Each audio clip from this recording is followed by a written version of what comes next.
সারা রাত মোবাইল টিপে সকাল 9টা থেকে মোবাইলের মাঝে চার্জ নাই, মোবাইলের মাঝে চার্জ নাই। এবার মাইকিং চলে সকাল 8টা থেকে বিকাল 4টা পর্যন্ত কারেন্ট থাকবে না। এবার টেনশন আছে না? নাই, সারাদিন কারেন্ট থাকবে না।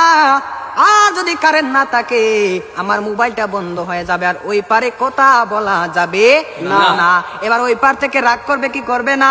করবে। এবার যখন বিকাল 4টা বেজে গেল, যেই মাত্র কারেন্ট আসলো আর মোবাইলটা চার্জে লাগাইয়ে টিপানো আরম্ভ। এবার মেসেজ করে হাই। এবার গিয়ে দেখে ওই পার থেকে ব্লক করে দিছে, ব্লক করে দিছে। এবার ছেলেটা তো টেনশনে আছে, আরে ব্লক করে দিল, আমার দিনে তো ভালোবাসা কোথায় গেল।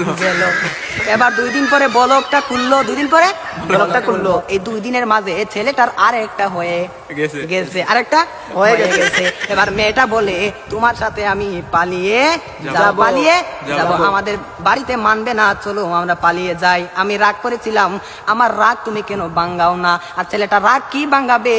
এই 2 দিনের মাঝে আর একটা কপালের মাঝে জুইটা গেছে। ওই মেয়েটা বলে চলো আমরা পালিয়ে যাই, ছেলে বলে চলো। এবার ছেলেটা মনে মনে ভাবে তোমার একটা শিক্ষা দিতে হবে। এবার মেয়েটা সকালে স্টেশনের মাঝে গাড়ি গুটি লইয়া রেডি। এবার ছেলেটা তো আসে না, আর মেয়েটা বাড়িতে কি যাবে?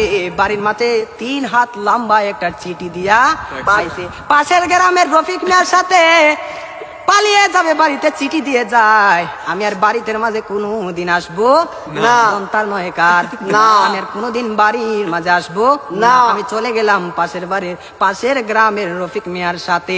এবার রফিক মিয়া তো আসে না, আর আসে না। এবার 1 ঘন্টা চলে যায়, 2 ঘন্টা চলে যায়, ছেলেটার মোবাইলে বন্ধ।